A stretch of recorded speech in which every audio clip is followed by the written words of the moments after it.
राजस्थान का जिला नागौर और नागौर जिले की सीट खिंवसर, जिस पर राजस्थान के जयपुर की राजधानी और दिल्ली देश की राजधानी दोनों की नज़र टिकी हुई थी, क्योंकि वहाँ पे बीते कई सालों से एक नेता ने गरारी फंसा रखी। नाम हनुमान बेनीवाल, और समर्थक कहते हैं हनुमान तो हनुमान है, क्योंकि हनुमान बेनीवाल को चुनाव लड़ने आता है। हनुमान बेनीवाल पिछला चुनाव इस विधानसभा से 2-2.5 के अंतर से जीते, और लोगों ने कहा, एक यहाँ बड़ी मशहूर कहावत चलती है, जाट मरा तब जानिए जब तेरही हो जाए। तो ये कहा गया कि हनुमान बेनीवाल चुनाव हार गए, लेकिन अंततः नतीजे आए और हनुमान बेनीवाल चुनाव जीत गए। इस बार वो लोकसभा सीट पे लोकसभा का चुनाव लड़े और कांग्रेस गठबंधन से चुनकर आए, ज्योति मिर्धा को चुनाव हरा दिया, और उन्होंने अपनी सीट से अपनी पत्नी को चुनाव लड़ने के लिए मैदान में उतारा। हमारी साथी उपासना वर्मा वहां गई थी चुनावी कवरेज में। उपासना, क्या देखा, क्या हुआ उस सीट पे? उस सीट पर जैसा कि पिछले वाले अभी झुंझुनू वाली सीट में भी हुआ था कि लोग बात करेंगे तो आपको लगेगा कि लहर इसकी है, लेकिन अंदर अंदर घात कुछ और है। जब वोटिंग पोल के जो नतीजे आएंगे काउंटिंग के, वो कुछ डिफरेंट आते हैं।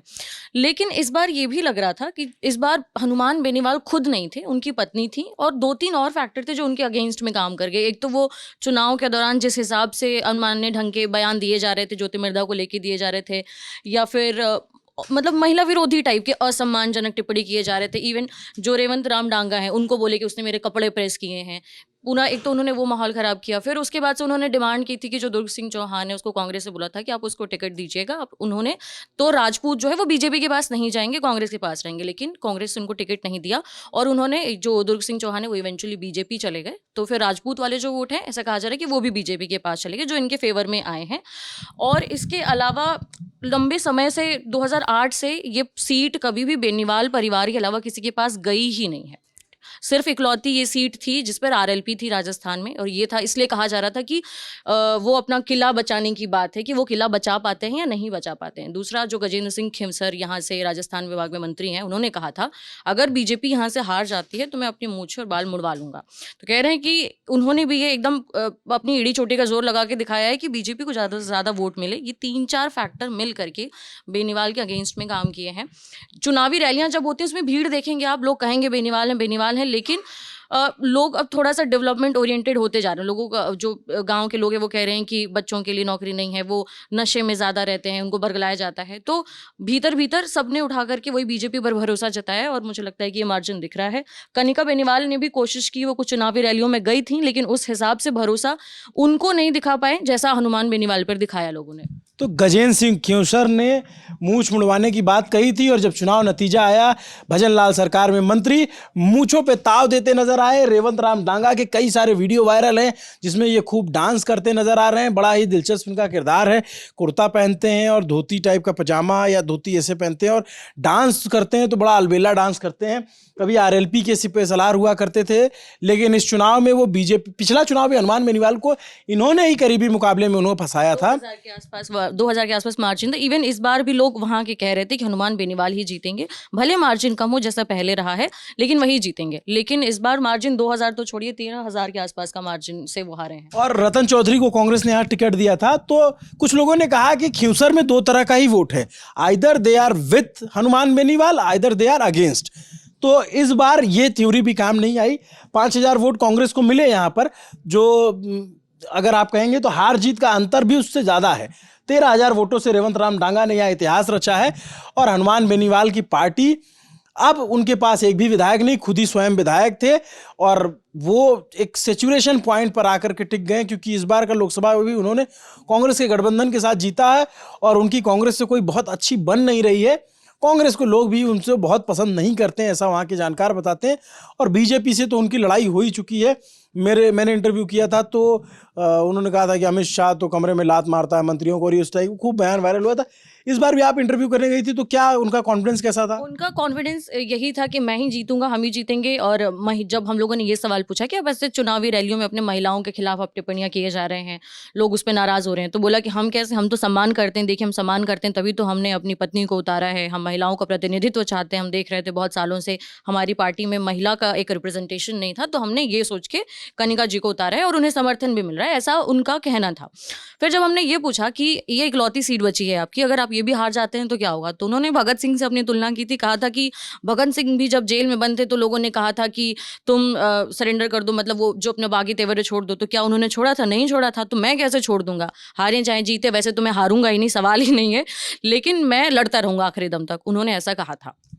हनुमान बेनीवाल के भाई भी एमएलए रह चुके हैं और लोगों ने कहा था कि हो सकता है अगर वो अपने भाई को चुनाव लड़ाते तो उनकी छवि दूसरी तरह की थी, वो चुनाव कुछ अलग हो सकता था। लेकिन रेवंत राम डांगा यहाँ पे सीरियसली काफ़ी दिनों से मेहनत कर रहे थे। गजेंद्र सिंह ख्यूसर भजनलाल सरकार में मंत्री, स्वास्थ्य मंत्री आई थिंक, वो भी बहुत मेहनत कर रहे थे और उस मेहनत का नतीजा है कि इस समय जश्न मन रहा है ख्यूसर में। इस समय खूब पटाखे दगाए जा रहे हैं, एक दूसरे को मिठाई खिलाई जा रही है। हम लोग 12 तारीख तक खिमसर में ही थे, जो खिमसर का किला जिसके नाम पर पड़ा है उसमें ही उनका गजेंद्र सिंह खिमसर का रहते हैं। तो जब वहाँ पर शाम के करीबन मतलब सब तैयारियां बंद हो गई थी जितनी भी हो रही थी, तो 7-8 बजे होंगे शाम के, वहाँ पर बीजेपी के कार्यकर्ता सबसे ज़्यादा नंबर में मौजूद थे। जो पार्टियों का ऑफिस है वो आपको लाइन से मिलेगा, लेकिन क्योंकि किले में उनका घर है मंत्री का, तो वहाँ पर जितने कार्यकर्ता थे उनमें अजीब लेवल का जोश था। मतलब वैसा कॉन्फिडेंस आप देखेंगे तो आपको खुद में डाउट हो जाएगा कि इतना कॉन्फिडेंस इनको कहाँ से आ रहा है। वो सब कह रहे थे कि हमें पूरा भरोसा है इस बार जो बीजेपी है वो यहाँ पर जीतेगी और जो लंबे सालों से बेनीवाल परिवार का यहाँ पर कब्जा है वो खत्म होकर रहेगा, और शायद रिजल्ट में वो दिख रहा है हमें। पहली बार हनुमान बेनीवाल 2008 में बीजेपी से एमएलए बने थे, फिर एमपी बने नागौर से 2000, उस दौरान फिर उन्होंने अपने भाई को वहाँ से चुनाव लड़वाया। वो वहाँ से चुनाव जीते, पत्नी को चुनाव लड़वाना चाहते थे, जितवाना चाहते थे, कामयाब नहीं हुए। इंटरेस्टिंग सीट है, इंटरेस्टिंग फैक्ट्स हैं और यही है इंटरेस्टिंग चुनाव। महाराष्ट्र में जो महाविकास अघाड़ी कांग्रेस की गठबंधन था उसके धुर्रे उड़ चुके हैं, 50 के पार नहीं पहुंच पा रही है इस पार्टी, और पार्टी क्या गठबंधन 50 के पार नहीं पहुंच पा रहा है। लैंडस्लाइड विक्ट्री है बीजेपी की। बीजेपी इवन शिंदे सेना की, जो शिंदे वाली शिवसेना है, और कायदे से अब वही असली शिवसेना है क्योंकि सिंबल उसी को मिला हुआ है और नतीजों ने पब्लिक ने भी उसी तरफ मुहर लगाई है। उनको जितनी वोट मिले हैं, उनको जितनी सीटें मिली उतना पूरे गठबंधन को नहीं मिला है, और गठबंधन के 2 दल भी मिल जाएंगे तो भी अजीत पवार से ज़्यादा सीटें नहीं ला पाए। कमाल की लैंडस्लाइड विक्ट्री, बीजेपी 133 सीटों पर वहाँ आगे है, लगभग जीत चुकी है, और उसके कई सारे कैंडिडेट शिंदे की पार्टी से और अजीत पवार की पार्टी से जीते हैं। तो बीजेपी आज की स्थिति में ऐसी है कि अकेले दम पे सरकार बना सकती है अगर वो चाहे। खैर ये हाइपोथेटिकल बात है, गठबंधन धर्म का भी एक नियम होता है और उस नियम को बीजेपी आगे लेकर के बढ़ेगी। राजस्थान में भी सबकी नज़र थी, झारखंड में बीजेपी भले हार गई। झारखंड में बीजेपी गठबंधन के धुर्रे उड़ गए क्योंकि वहाँ पे जेएमएम ने कमाल की वापसी की है। हेमंत सोरेन के नेतृत्व में हेमंत सोरेन ने एक तरीके का इतिहास बनाया है। हाल फिलहाल में मोदी एरा में कम से कम ये नहीं दिखता कि किसी पार्टी ने बीजेपी से सत्ता छीनी हो और उस सत्ता को रिटेन कर लिया हो। अरविंद केजरीवाल ने सत्ता कांग्रेस से छीनी थी, वो रिटेन करके आ रहे हैं। अभी उनका लिटमस टेस्ट होने वाला है, कुछ दिनों बाद यहाँ पे विधानसभा के चुनाव होंगे, लेकिन इसके अलावा ऐसा कोई स्टेट नहीं जिसने दोबारा रिटेन कर लिया हो, चाहे मध्य प्रदेश हो, छत्तीसगढ़ हो, एमपी हो, हिमाचल हो, उत्तराखंड हो, कर्नाटक हो, कोई भी राज्य बार रिटेन नहीं कर पाता था। ये हेमंत सोरेन की ताकत थी कि हेमंत सोरेन ने ना सिर्फ अपनी धमाकेदार जीत दर्ज की, पिछली बार से बहुत बेहतर प्रदर्शन किया, उसके बाद कांग्रेस का प्रदर्शन भी अच्छा रहा। ऐसा भी हो सकता है रुझान अगर नतीजों में तब्दील होते हैं तो 103 सीटों पे महाराष्ट्र में लड़के कांग्रेस पाएगी 15 सीट और झारखंड में 30 सीटों पर लड़कर के कांग्रेस पाएगी 16 सीट। ये भी नतीजों में तब्दील हो सकता है, लेकिन यही चुनाव है और यही लोकतंत्र के रंग है। नमस्ते, मेरा नाम अभिनव पांडे, मेरे साथी उपासना वर्मा ने आपको ख्यूसर के बारे में जानकारी दी। देखते रहिए दी ललन टॉप। शुक्रिया।